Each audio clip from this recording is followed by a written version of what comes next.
कनक आज सुबह से ही बहुत उदास और परेशान थी। माँ के बार बार पूछने पर भी उसने कुछ नहीं बताया। वो अपने कमरे में सुबह से ही घुसी हुई थी। आज उसने अपना फ़ोन भी बहुत ज़्यादा इस्तेमाल नहीं किया था। दोपहर का समय था।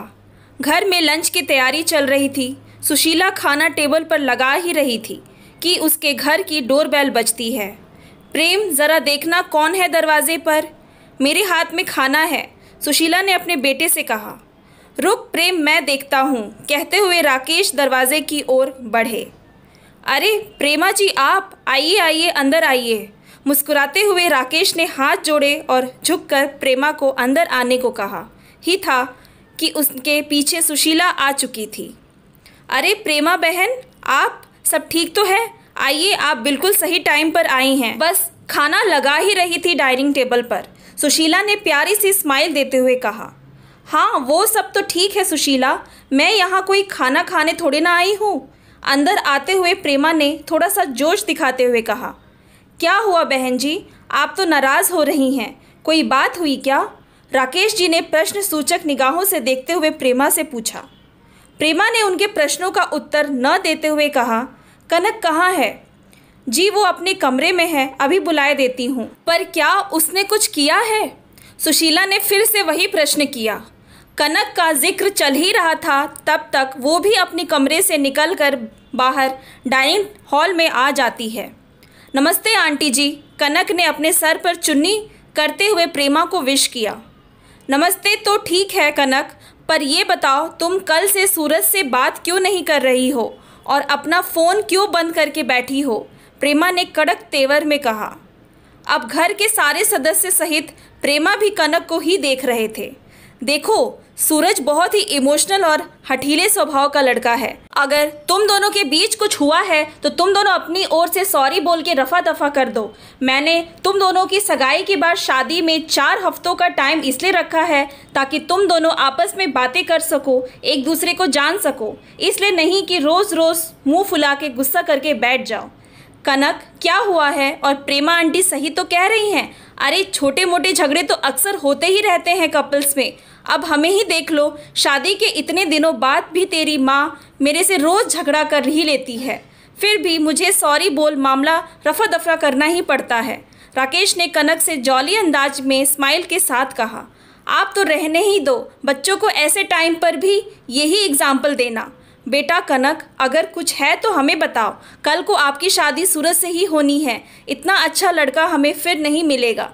प्रेमा दीदी सही कह रही हैं। सुशीला ने भी कनक को समझाने की कोशिश की। कनक, हम तो अपने दोनों फैमिली के भले के लिए कह रहे हैं। शादी के इनविटेशन कार्ड तक बंट चुके हैं, सारे रिलेटिव्स को पता चल चुका है। अब अगर कुछ होता है तो क्या कह के उन्हें मना करेंगे? ये हमारी दोनों फैमिली की नाक का सवाल है। और अब प्रेमा ने सुशीला की ओर देखा। सुशीला, मैंने तुम्हारी बात पर भरोसा करके अपनी दोस्ती को रिश्तेदारी में बदलने की कोशिश की, लेकिन ये कनक तो कल से सूरज को नाराज़ करके बैठी है। वो कह रहा है, माँ तुमने न जाने कैसी अनपढ़ टाइप की लड़की ढूंढी है मेरे लिए। अब तो तू जानती है सुशीला, मेरा सूरज बाहर पढ़ा लिखा है और ऊपर से थोड़ा हठीला है। अगर उसने एक बार मना कर दिया तो फिर अपने बापू का भी नहीं सुनेगा। अब तू देख ले, इसे उसे सॉरी बोल के मनाना तो पड़ेगा। अब कनक कुछ बोलती उससे फाई ही वहाँ पर बैठी कनक की छोटी बहन डॉली बोल पड़ी। दीदी क्यों सॉरी बोलेगी जब उनकी कोई गलती ही नहीं है? सॉरी तो आपको और आपके बेटे सूरज को बोलना चाहिए। डॉली की बात सुनते ही सबके सब हक्के बक्के और हैरान होने लगे। क्यों डॉली, ये क्या कह रही है तू? हाँ, मैं सही कह रही हूँ। कल रात को सूरज जी वीडियो कॉल पर दीदी को सारे कपड़े उतारने और उनकी न्यूड फोटोज़ देने की डिमांड कर रहे थे, और जब दी ने ये सब करने से मना कर दिया तो अनपढ़ गवार का ठप्पा लगा के मुंह फुला लिया। यही पढ़ाई की है क्या उन्होंने बाहर जाकर? डॉली ने रौब झाड़ रही प्रेमा को उल्टा कटघरे में खड़ा किया। नहीं नहीं, ऐसा नहीं है, तुम शायद गलत समझ रही हो। वो क्या है कि सूरज ज़रा मॉडर्न टाइप का लड़का है तो बोल दिया होगा, इसमें कौन सी बड़ी बात है। और वैसे भी आजकल तो ये सब नॉर्मल हो गया है सोशल मीडिया के ज़माने में। प्रेमा ने झूठ मूठ की सफाई देकर अपने बच्चे को बचाने की कोशिश की। अभी तक शांत कनक माँ के गले लग गई थी। आप सही कह रही थी प्रेमा जी कि ये हमारे दोनों परिवार की इज्जत और नाक का सवाल है, पर अब सोचने वाली बात यह है कि नाक किसकी कटी है, आपके परिवार की या हमारे परिवार की। अगर आपको किसी भले घर की लड़की के न्यूड फोटोज़ मांगना आधुनिकता नॉर्मल लगता है तो ये काम आपको मुबारक हो। ये सब हमसे तो ना हो पाएगा। राकेश जी ने अपने दोनों हाथों से अपने आंसू साफ किए और फिर प्रेमा के आगे हाथ जोड़ लिए। प्रेमा, तू सब कुछ जानकर भी अनजान बनते हुए मेरी बेटी से सॉरी बोलने के लिए यहाँ तक चली आई।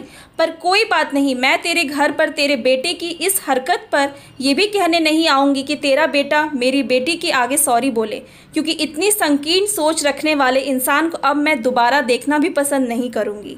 अब तुम जा सकती हो। प्रेमा अब कुछ बोलने लायक ही नहीं रही थी। वो शर्म सा मुँह लिए चुपचाप वहाँ से जाने लगती है।